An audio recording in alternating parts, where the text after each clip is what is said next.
I made this tone arm. It's a fabulous deck by Mark Doman, you may know about. He's been around for many years, making wonderful turntables. I'm going to play a record for you now. I invented it during lockdown because I got locked at home by the UK government and I couldn't do any work. And so my wife said, why don't you fix the roof which is leaking, or the bottom half of the house has no plumbing, so you could maybe do that. But instead I went into the back room and I started bashing away with the tools and a drill and so. And I made a tone arm to put on an old turntable, an old Garrard that I had that needed fixing up. And I said to my wife, come and look at this. And she was like, oh God, you're just an idiot.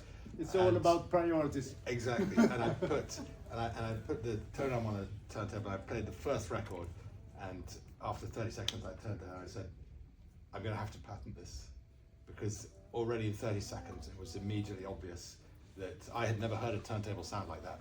And I'd heard quite a few turntables and nice kit over the years. So I patented it. I came up with an idea for a bearing that could be, the idea was that I would try to make the best bearing I could, but it needed to be something that could be made by an idiot, because it was going to be made by an idiot. So that was the only choice. And so I came up with this idea for a bearing. I call it sideways uni-pivot. You may know about uni-pivot arms, which sit on a spike, and the spike really sees more or less a flat surface, and they wobble like that, and they scrub like that, but people love them, despite their limitations. But I realized that if you turn the uni-pivot on its side like that, then when the cartridge pulls the arm has no ability to move in the time axis, unlike this.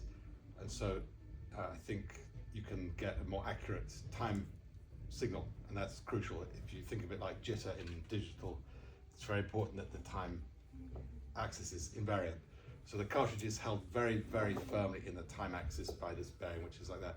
Of course, it should fall off, and everybody says, well, why doesn't it fall off? And the answer is that if you just hang it in exactly the right way from a single point above that point, then it can touch, it can rotate, and it can go up, down, and the suspension does not interfere with those movements at all. So now you have a uni-pivot where the point points backwards, and it's free to move this way with no friction, and that way with no friction. It can't wobble, it can't move that way.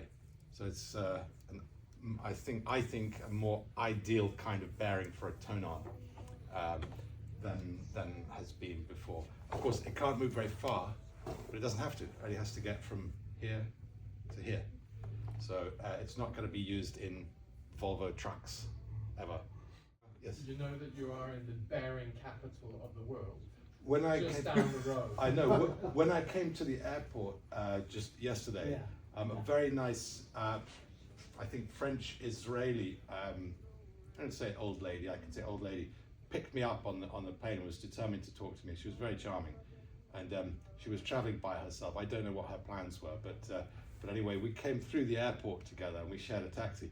We came into the airport and there was a ball bearing, and as we walked past it, I said, oh look, ball bearings. And she said, what is that? Is that an art display? And I said, in a way. In a way. And then we had a long conversation about bearings, and that put her off me, I think. So it's a good way if people's eyes glaze over. But anyway, I'm going to play a record for you now. Did you get your patent? Yes. Yes. We have patent applications running in 9 regions: Canada, US, EU, China, India, Japan, New Zealand, Australia, and we have in the UK the patent is delivered and granted. Good for you. Thank you. You're welcome. But in theory it could be applicable for more tone arms. Say again?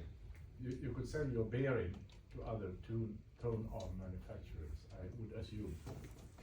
I would be willing to discuss that with any. Larger manufacturer. I have had 1 or 2 conversations with some reasonably well-known brands, but as yet there's no licensing as yet. And in the meantime, you know, I thought you have to set out your stall.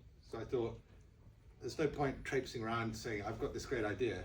You have to make it, sell it, put it out there. People can see it. It's real. It's something real, and that's better than something that isn't real. During the meantime, you can fix the roof. Exactly. We sold. We've sold in the last couple of years nearly 200 tone arms now. So the sales is going well. I'm afraid there's a waiting list. If you decide you want to buy one, you will have to wait. I'm afraid.